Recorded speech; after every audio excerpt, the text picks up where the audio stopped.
बिस्मिल्लाहिर्रहमानिर्रहीम अस्सलाम वालेकुम। मैं हूं साद और ऑटो केयर के एक न्यू एपिसोड में आपको वेलकम करता हूं, जहां पे हम होंडा सिविक को रिस्टोर कर रहे थे, इसकी पेंट जॉब कर रहे थे और इसको मॉडल को अपग्रेड कर रहे थे, 2000 मॉडल में कन्वर्ट करना था। तो लास्ट वीडियो मैंने पेंट के ऊपर आपको दिखाई थी, अब पेंट हो चुका है। तो इसके लुक एक आपको दे देता हूँ। ये पेंट तकरीबन एक दिन पहले हुआ है और इसके अंदर तकरीबन 3 कोट जो हैं पेंट के लगे हैं। ये देख रहे हैं आप शाइन इसकी 3 कोट इसके पेंट के लगने के बाद IPH वाला जो थिनर है 123 का, उस थिनर के अंदर इसके पेंट के 3 कोट लगे हैं।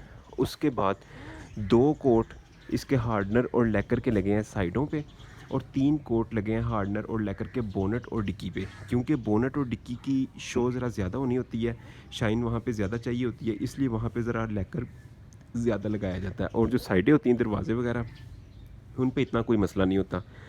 तो ये इसका जो है कंप्लीट हो गया होगा पेंट वगैरह। ये देखें यहाँ से, ये दरवाज़ों के ऊपर 2 कोट लगे हुए हैं और इसी तरह पिलरों के ऊपर 3 कोट है। ये पिलर है इसका, इसके ऊपर 3 कोट लगे हैं। छत को ओरिजिनल छोड़ा हुआ, छत को नहीं छेड़ा। तो इसके ऊपर 3 कोट लगे हैं। इसी तरह बोनट के ऊपर 3 कोट लगे हैं। अभी डस्ट वगैरह काफ़ी पड़ी हुई है, अभी इसकी कटाई होनी है। अब ये शाइन आप देख रहे हैं, अभी शाइन है, लेकिन जिस तरह की शाइन हमें चाहिए है, मिरर लुक चाहिए है, वो नहीं आ रही है अभी। वो आएगी इसकी जब ये पेंट सूख जाएगा, तकरीबन कोई 7 दिन बाद इसका जो लैकर जब सूखेगा तो फिर इसकी कटाई होगी 1000 नंबर के पेपर से और फिर उसके बाद 2000 नंबर के पेपर से। और फिर इसको जो है हम पॉलिश करेंगे, बफ लगा के कंपाउंड पॉलिश। उसके बाद इसकी जो मिरर लुक है वो आएगी, मिरर शाइन आएगी। ये इसका हैंडल है, इसको भी पेंट किया हुआ है। ये ड्राइविंग साइड का हैंडल है, ड्राइविंग वाले डोर का, और इसको पेंट किया हुआ है। इसकी भी शाइन देख लें। और बाकी इसकी टिपिंग शेपिंग उतार दी है सारी, और अंदर से अभी सारी खुली पड़ी है। ये देखें अंदर से अभी सारा गंद वैसे ही पड़ा हुआ, अंदर से भी फिटिंग फुटिंग होने वाली है। अब इसका जो नेक्स्ट पेंट चलना है वो यहाँ पे जो गोले लगे होते हैं इसके इस जगह पे, उनको गोलों को करना है। इस जगह पे जो गोले होते हैं उनको ब्लैक करना है पेंट, और इसी तरह नीचे जो पैनल होते हैं उनको ब्लैक करना है, वहाँ पे जो पैनल लगे होते हैं। और इसी तरह ये जो दरवाजे के गोले होते हैं इनको मैट ब्लैक, ये वाले गोलों को इनको मैट ब्लैक में पेंट करना है। और इसी तरह जो कीचड़ पैड होते हैं, मड फ्लैप्स, उनको भी मैट ब्लैक में पेंट करना है। अब नेक्स्ट ये स्टेप होना है। उसके अलावा इसका जो शॉक सिस्टम है वो सारे शॉक्स इसके चारों खोले हुए हैं। ये देखें, इसके असल में मसला ये था कि इसको स्प्रिंग कटवा के डाउन करवाया हुआ है और उसको फिर ऊंचा करने के लिए पैकिंग रखी हुई थी। ये देखें, ये इसकी पैकिंग है, इतनी पैकिंग रख के इसको ऊंचा किया हुआ था। सबसे पहले असल में जो पैकिंग है वो ये है, ये नटों के बगैर ये पैकिंग है इसकी। ये पैकिंग रख के इसको ऊंचा किया गया था। उसके बाद भी गाड़ी नीचे थी तो फिर मज़ीद ऊंचा करने के लिए इसके ऊपर ये नट और ये वार्शल ऐसे रख के इसको मज़ीद ऊंचा किया गया था। ये और ये इस तरह करके इसको मज़ीद ऊंचा किया गया था। तकरीबन इतनी हाइट इसको दी गई, तकरीबन 1.5 इंच के करीब ये बन जाती है, 1.25 इंच के करीब इसको ऊंचा किया गया था। और अब चूँकि इसकी मैंने ये सारी पैकिंग निकाल दी है और अब इसके शॉक्स वगैरह दोबारा फिट होने हैं। ये इसके शॉक्स वगैरह खोले हुए हैं। यहाँ से इसकी ये खिंच होती है, जो कैम्बर इसका रॉड होता है, ये कैम्बर रॉड होता है। इसको खोल के फिर सस्पेंशन डाउन आता है और फिर इसके शॉक्स वगैरह सारे बाहर आते हैं। और ये ड्रम जो हैं, ये ड्रम खुले हुए हैं, ये देखें ये ड्रम पड़े हुए हैं, इनको रेड कलर का पेंट होना है। इसी तरह फ्रंट पे जो ब्रेक कैलिपर्स हैं उनको भी रेड पेंट होना है। इनको पहले रेड हुआ है, लेकिन ये वो रेड नहीं है जो मैंने इसको रेड करना है, ये मेरून सा कलर है, तो इसकी इतनी लुक नहीं आती है, ये डल हो जाता है ज़रा। देखें वो भी उस साइड का ड्रम भी डल हुआ हुआ है, ये भी ड्रम जो है डल हुआ हुआ है। इसी तरह अगली साइड पे जो कैलिपर्स हैं इनको भी रेड पेंट करना है। इसको मैंने बेस कोट लगा दिया था अस्तर का, प्राइमर जो है वो प्राइमर लग चुका है इसको। अब इसको जो है फाइनल रेड में पेंट करना है इसको, ये हो जाएगा। उसके बाद ये जो मड फ्लैप्स हैं जो टूटे हुए हैं वो नए डलेंगे, जो सही है। अब इनको अगर मैट ब्लैक में किया जाए तो इनकी लुक भी सही हो जाएगी, इनको प्रॉपर एक दफ़ा रिपेयर करके। और अगर जो बिल्कुल फारिग है उसको नया डाला जाएगा। इसी तरह ये अगले वाला, ये दोनों शॉक्स अगले पड़े हुए हैं, इनके अंदर पैकिंग इतनी रखी हुई थी, ये तकरीबन ये भी 1 इंच के करीब बन जाती है पैकिंग। ये पैकिंग रख के इसको ऊंचा किया हुआ था। इसकी ये पैकिंग है, उधर वाले की वो पड़ी हुई है। ये ऐसे रख के इसको इस तरह इतना ऊंचा किया हुआ था ये। अब ये पैकिंग मैंने ये भी निकाल देनी है।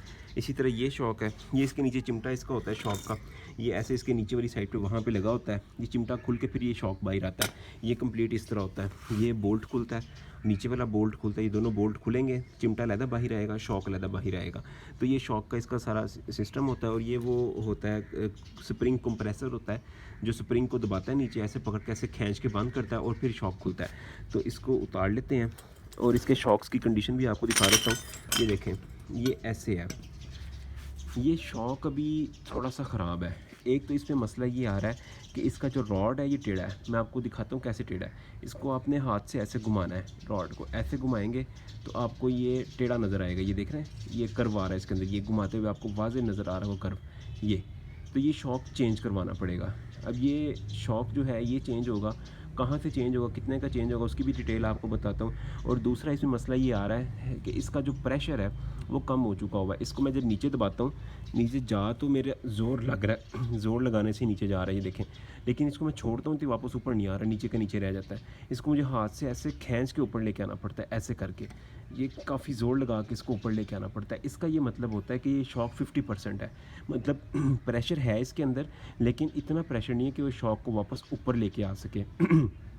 तो इसको चेक करने का तरीका ये होता है कि इसको आपने नीचे दबाना है, ज़ोर लगाना पड़ेगा आपको नीचे दबाते हुए। जब ज़ोर लगेगा आपका, इसका मतलब है शॉक आपका ठीक है। और जैसे ही आप फुल नीचे जाके इसको छोड़ेंगे, ये खुद ब खुद ऊपर वापस आएगा। अब मैंने इसको ज़ोर तो लग रहा है नीचे जाते हुए, लेकिन जब छोड़ा है तो ये ऊपर खुद ब खुद वापस नहीं आ रहा। इसको ऐसे मुझे खींच के ऊपर लेके आना पड़ता है, इस तरह करके, तो फिर ये ऊपर आ रहा है। तो लेकिन खुद ब खुद ऊपर नहीं आ रहा है, इसका मतलब है ये 50% बाकी रह गया है। लेकिन एक होता है 100% शॉक डेड हो जाना। वो क्या होता है कि ये जो रॉड होता है इसका अंदर वाला, इसको आप छोड़ेंगे तो खुद ही नीचे गिर जाएगा। इसको आप फिर हाथ से ऐसे उठाएंगे, छोड़ेंगे, साथ ही नीचे गिर जाएगा, मतलब बिल्कुल डेड हो जाता है वो शॉक। अभी ये है 50%, इसका कुछ ऑयल लीक हो चुका हुआ है, तो इसको रिप्लेस किया जाएगा। और अभी नहीं करूँगा इसको, हो सकता है अभी कर दूँ या होता है कुछ टाइम बाद कर दूँ। इसका रिप्लेसमेंट इसकी बिलालगंज से मिल जाएगा आपको, तकरीबन 1000 रुपये का एक शॉक मिलता है वहाँ से। काबली ना लिया जाए। जो रिपेयर वहाँ पे होते हैं, वो जो जैसे बैठे हुए वहाँ पे यूनस स्प्रिंग वाला है और खालिद स्प्रिंग वाला है, ये जो स्प्रिंगों वाले बैठे हुए हैं, इनसे जाके पुराने शॉक उनको दे दिए जाते हैं और साथ 1000 रुपये दिया जाता है। वो नया शॉक आपको जो रिपेयर करके सीले नहीं डाल के ऑयल डाल के उन्हें रखा होता है वो दे रहता है आपको। तकरीबन 4000 रुपये दे के पुराने चारों शॉक दे के चारों नए मिल जाते हैं आपको। तो वो वाले डाले जाएँ, बजाय इससे कि अगर आप काबली लेते हैं तो काबली भी उन्होंने रिपेयर करके रखे होते हैं, उसको काबली का नाम देके आपको दे देते हैं, लेकिन हमें पता नहीं चलता वो, तो वो सारे ख़राब निकल आते हैं। मतलब वो रिपेयर शॉक ही होते हैं, लेकिन वो फिर महंगे में पड़ जाते हैं। तकरीबन को 15,000 रुपये के शॉक देते हैं हमें कि जी ये काबली हैं, लेकिन होते वो भी वही चीज़ है। तो बेहतर है बंदा पहले ही वो चीज़ ले लेके जो चलने वाली हो और हो भी नॉर्मल प्राइस में। तो ये देखें। उसके बाद इसका जो ये शॉक के ऊपर कुप्पा लगता है, कवर होता है इसका, इसके अंदर ये नट टूटा हुआ था। इस नट बोल्ट को वेल्ड करवाइए, बोल्ट टूटा हुआ था, ये बोल्ट ऐसे ही बाहर आ गया था। तो ये असल में बोल्ट किया हुआ लंबा, जब इसको पैकिंग रख के ऊंचा किया जाता है गाड़ी को, तो ये लंबे बोल्ट इसके लगाए जाते हैं। तो ये पीछे से बोल्ट घुसाया जाता है और उसको घुसा के वेल्ड किया जाता है और आगे से बाहर निकल आता है ये। तो फिर इसको पैकिंग रख के ऐसे इसके ऊपर, जैसे ये पड़ी हुई है इसकी पैकिंग, तो ये ऐसे इसके ऊपर रखी जाती है पैकिंग। तो फिर इसको फिट किया था, फिर नट लगा हुआ है, नट खुलेगा इसका, पहले नट खोल के ऐसे, ये देखें, ये नट ऐसे खुलेगा, ये पैकिंग इसकी रखी जाएगी जितना आपने इसको हाइट देनी हो। ये देखें, ये तकरीबन 1 इंच की पैकिंग है, इसको ऐसे और ऐसे। अभी ये थोड़ा सा इसका नट का जो है वो टेढ़ा नट, तो ऐसे रख के ये ऐसे जाएगी इसके अंदर, ये पैकिंग चली गई, ये पैकिंग जाएगी और ये नीचे से ऐसे ऊपर जाएगा होदे के अंदर और ऊपर से इसके नट लग जाएंगे। तो ये तकरीबन आपकी मर्ज़ी होती है, 1 इंच की रख लें, 1.5 इंच की रख लें, लेकिन मैंने अभी इसको बिल्कुल डाउन कंडीशन में लेके जाना है। अच्छा, अब दूसरी चीज़ ये कि जब मैंने इसका स्प्रिंग खोला तो ये स्प्रिंग इसका कटा हुआ था, डाउन किया हुआ था गाड़ी को। 2-3 तरीके होते हैं, एक तो ओरिजिनल स्प्रिंग को काट के डाउन किया जाता है, एक लोअर स्प्रिंग डाला जाता है, वो बना बनाया मिल जाता है लोअर स्प्रिंग, वो हाइट में थोड़ा कम होता है। इसकी अगर हाइट इतनी है तो लोअर स्प्रिंग की हाइट तकरीबन उससे 1-2 बाल यहाँ तक होगी, 1-2 बाल कम होगी।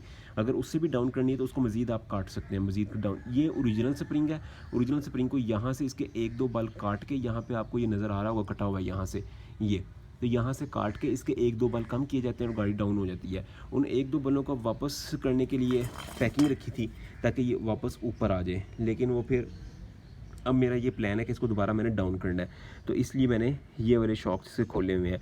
एक और चीज़ ये है कि गाड़ी का बैलेंस हमेशा रखा करें पैकिंग रखते हुए। अब यहाँ पर मैं आपको दिखाता हूँ,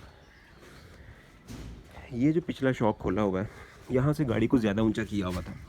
किया क्या था, नीचे पहले ये नट रखा है, नट रख के ऊपर 12 नंबर का एक नट लगाया है, उस नट के ऊपर ये पैकिंग ऐसे रखी थी इस तरह करके, और इसको फिर अंदर घुसा के तो ऊपर यहाँ पे नट लगा के इसको टाइट कर दिया था। अब यहाँ पे अगर हम देखें तो ये हाइट काफ़ी ज़्यादा बन जाती है, तकरीबन ये 2-2.5 इंच के करीब हाइट बन जाती है इस शॉक की। जबकि उधर वाला जो शॉक है बैक साइड पे पैसेंजर साइड वाला, उस शॉक की जो हाइट थी वो तकरीबन मैंने आपको दिखाया था 1.25 इंच के करीब रखी हुई थी। ये देखें यहाँ पे हाइट 1.25 इंच है। ये पैकिंग है पैकिंग के ऊपर सिर्फ नट रखा हुआ है, उधर डबल नट है, यहाँ पे सिंगल नट है। यहाँ पे हाइट 1.25 इंच है, वहाँ पे 1.5-2 इंच के करीब हाइट चली जाती है। इससे क्या होता है, गाड़ी जहाँ से हाइट कम है, यहाँ पे पैकिंग कम रखी है तो गाड़ी यहाँ से नीचे बैठ जाती है, इस साइड से डाउन हो जाती है और उसकी अलाइनमेंट जो है वो आउट हो जाती है। वो गाड़ी आपकी मतलब लेफ़्ट साइड पे खिंचती है गाड़ी, यहाँ पे अलाइनमेंट इसकी इस साइड पे आउट रहती है गाड़ी की। तो ये क्योंकि मेरे साथ एक दो बार CF में हो चुका है, CF के अंदर मैंने काबली शॉक लेके डाले थे, तो उसमें ये फ़र्क आता है, जो जापानी शॉक होते हैं वो थोड़े से हाइट में कम होते हैं, और जो पाकिस्तानी मॉडल में होंडा CF 2005 मॉडल में जो शॉक आए थे थोड़े से हाइट में ज़्यादा होते हैं। तो उसने क्या किया, उसने बैक साइड पे एक शॉक पाकिस्तानी दे दिया, एक शॉक जापानी दे दिया। मैंने भी उस टाइम नोट नहीं किया, उसकी हाइट पर नीचे रख के मेजर नहीं की, मैंने कहा ठीक होगा।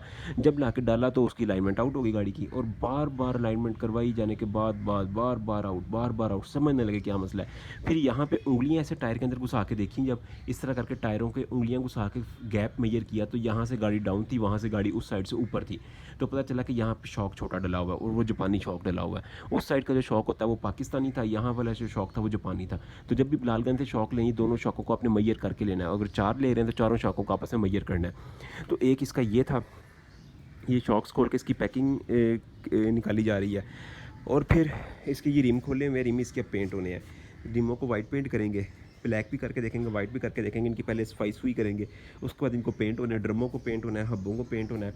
ये शीशे इसके पड़े हुए हैं, शीशों के ऊपर भी हार्डनेस लैकर लग चुका होगा। ये देखें, इसकी ये लुक आ रही है, ये इस तरह शाइन है। अभी ये देखें, आपको इस तरह मैं धूप में करूँगा तो इसकी शाइन थोड़ी वाज़ेह होगी। ये देखें, रिफ्लेक्शन आ रही है, लेकिन ये शीशा नहीं बन रहा। जो शीशा बनाना है इसके अंदर शक्ल नज़र आए, वो शक्ल नज़र आएगी कंपाउंड पॉलिश से। अभी तकरीबन 1 दिन हुआ इस पेंट को लगे हुए, हार्डनर लैकर लगा हुआ है। हार्डनर लैकर के सूखने का टाइम तकरीबन 7 दिन ले जाता है। अभी ये सूख गया हुआ, ये नहीं कि ये गीला, ये देखें मैं हाथ फेर रहा हूँ, ये सूखा हुआ है।